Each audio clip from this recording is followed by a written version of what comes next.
Hey everybody, it's been almost 2 weeks since I went to Jason Rekulak's book signing. I've just started going through all the footage and it looks like it's a little scattered, so I'm gonna have to ask you to bear with me. This was my very first author event that I went to, but I definitely go to lots. So I'm excited to make it part of my channel to be going to these. And I hope that you enjoy what I did get. Enjoy!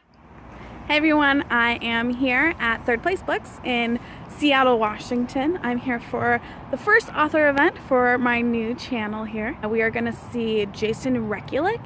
He just published a book called The Impossible Fortress, and we are going to see what he has to say about it. These are some of my favorite things to do, is come to author events. I'm sure that all of you can relate, and we will go and see what's inside.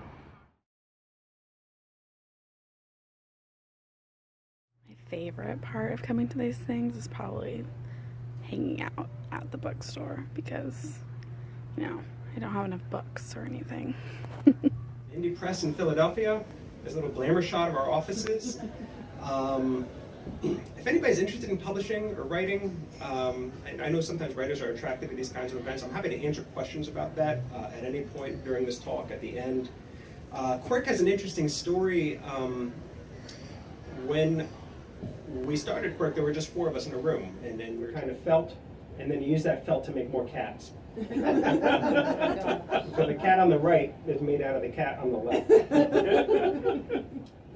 But then we sort of figured it out with this book, Pride and Prejudice and Zombies. I was working with a writer. I was a big fan of this guy. He's a very funny blogger, sort of struggling to make a living, named Seth Grahame-Smith, and I hired him to basically infuse the Jane Austen novel with zombies, thinking it would make the book a little more exciting for a certain kind of reader.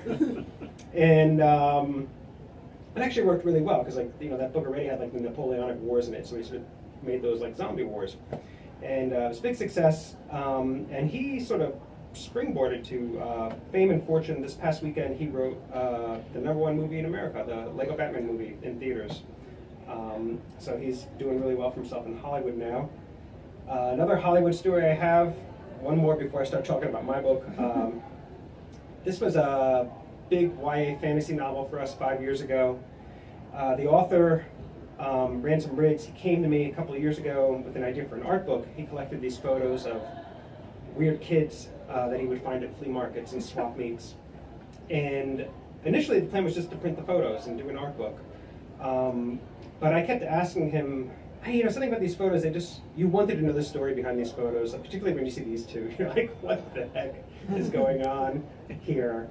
And so he started writing little rhyming couplets for each of the photos. Originally it was going to be like an art book with little poems.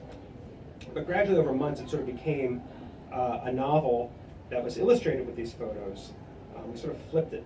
And it's done really well for us. Some of you might have seen the Tim Burton movie that came out last September. Which is pretty good. They changed the ending. But that was probably the most popular thing. I don't think I'll ever work on a book that sells more than this book did. This book sold like crazy. So that's my background. I've always worked in publishing. I love working with writers. I always wanted to write my own book. So this book was, when I had the idea for this book, I realized this was one book that I couldn't really sort of hire a writer to do because it was so personal to me that I felt like I was the only one who could do it. So I was like, well, this should be the one that I write myself. So I'll tell you a little bit about my background, where I'm from, in construction. He was a drywall taper. And if you don't know what a drywall taper is, just think back to the TV show Roseanne. John Goodman on the TV show Roseanne, he was a drywall taper. And my mother's name is actually Roseanne. So when I was a kid, we thought that was the funniest thing in the world. It was like our family was on TV. And I was a really happy kid. I loved books, I loved storytelling, but I never really thought that I could have a career in books or publishing. I always thought that would be like trying to work in the White House or trying to, be an astronaut or something like that. I thought you had to have connections. So I don't think I would have dared to write anything, but what got me into it, believe it or not, were video games. When I was a kid, arcade games were just taking off. This is not me in an arcade, but I probably looked like this kid did when I was in arcades back then. And home computers were just getting popular. You can see in this ad, can you guys see the ads from over there? Yeah. All right. It's a great ad for an IBM computer, just under $18,000. But in the early 1980s, you know, they started getting more affordable. You had things like the Apple II. I love this ad for the TRS-80. I love that this guy's got it like hooked up to his black and white TV. And he's eating his tuna fish sandwich with his flannel shirt and his tie. Here's an ad. Here's mom relaxing with a glass of Merlot and her Equinox 100, which is either a computer or a microwave. And I love this one too. This guy has what might be the first laptop. Trapper keeper. Right, it's like a hybrid between a trapper keeper and a laptop.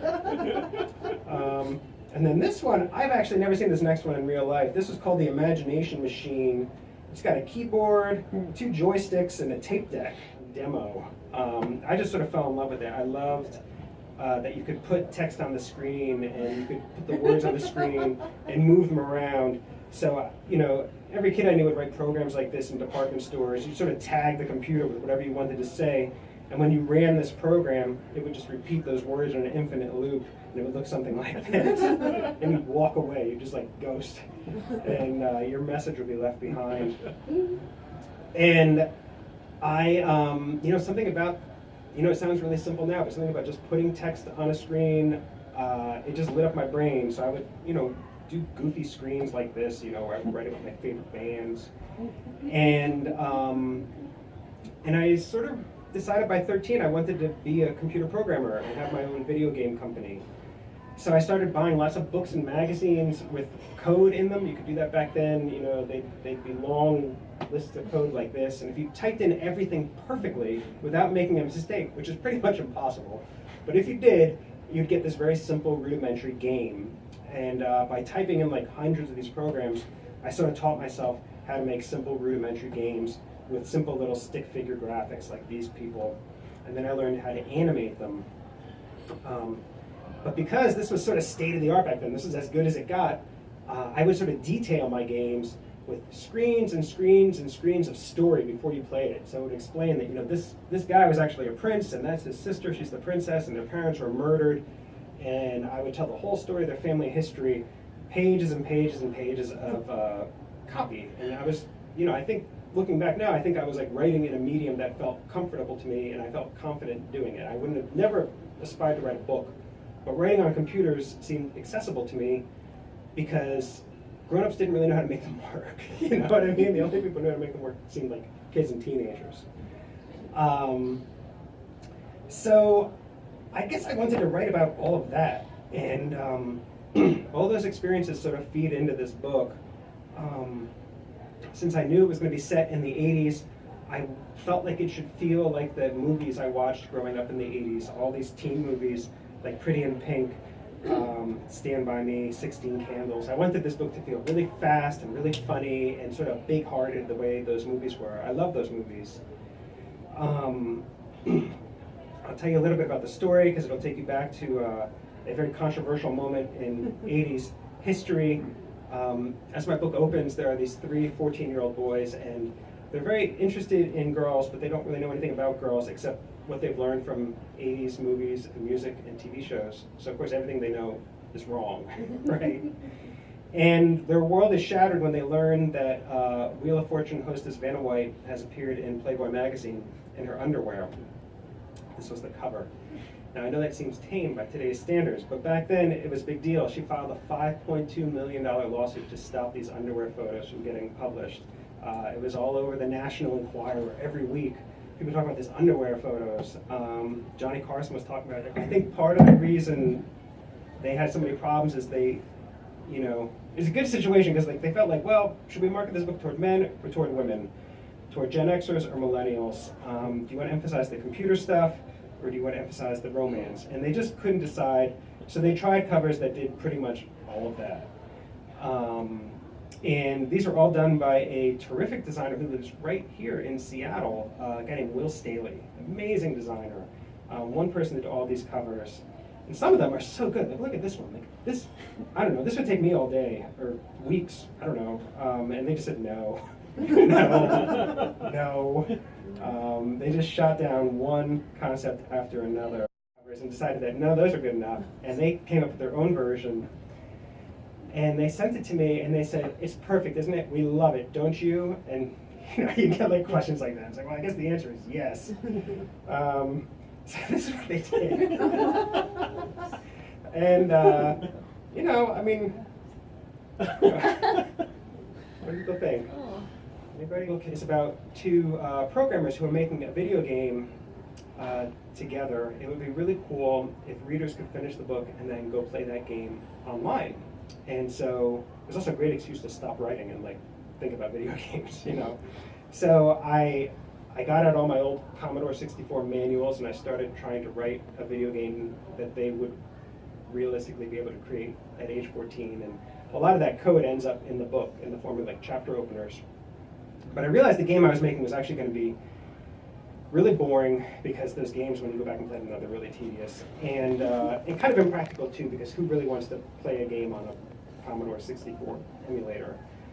So I realized what I needed to do was I needed to find someone who could make a game that looked and sounded and felt like a game from the 80s, but used like modern computer technology and a contemporary language to do it. And I found this great couple. They're a husband and wife couple. They make video games together, just like the characters in my book. And he does the music and she does the graphics, and they both do the coding. And so once I heard that, I was like, you guys have like the perfect biography to bring my character's game to life. And so they created this game. Here's a title screen, and there's a quick little demo here you'll see on screen. Hopefully, you can sort of get the gist of it. They did a fantastic job. There's music too. You're this little guy and you have to move around. And this is the game, as I was writing the book, envisioning the game that these kids are making, this is a pretty accurate representation of what I had in my head. So I'm kind of thrilled that people can actually go online and play it. It's on my website, jasonrekulak.com. There are 4 levels, and you can also tweet out your high score or post it to Facebook. So if you give it a try, put it up on your social media, help me spread the word for the book. And that's my book. Are there any questions? Yes? How long did it take you to write this book, since you're trying to also be a publisher? Yeah, right. It took me about 2 years. It took me about 2 years, and it was like 9 to 11 every night. I didn't see any TV for like 2 years. I missed Game of Thrones. I missed Walking Dead. Oh. I was really out of the loop on a lot of things. But, I have to say, I was having so much fun writing this book. I really enjoyed it. Like, it was, you hear about writers who like bang their heads on their desk because like it's torture, and for me, it was like getting a time machine every night, and so it was just pure pleasure, and I would look forward to those 2 hours all day long, So my kids would go to bed at 7:30, I'd hang out with my wife for a bit, and then at 9 o'clock I was off to work. Hey, so I just got out of Jason Rekulak's signing. Turns out I was saying his name completely wrong. Have you ever done that? And then you find out later that you were way off. I guess I wasn't too far off. Besides that, it was actually really interesting. His book is based in the 80s, and it's all about like this really old gaming system. But I didn't know that he was actually a publisher. He is with the publishing house that did Miss Peregrine's Home for Peculiar Children, that trilogy. And so he actually knows a lot, and he was showing us some of the weird books that they publish, because they just have like an interesting style of books that they tend to go for. It was really cool to see that even on top of his book presentation. It was a lot of fun, and I'm really glad that I came, and I hope that you guys all saw a lot of it. I tried to film most of it, but my phone was being wonky. So hopefully there will be more signings later on. See ya.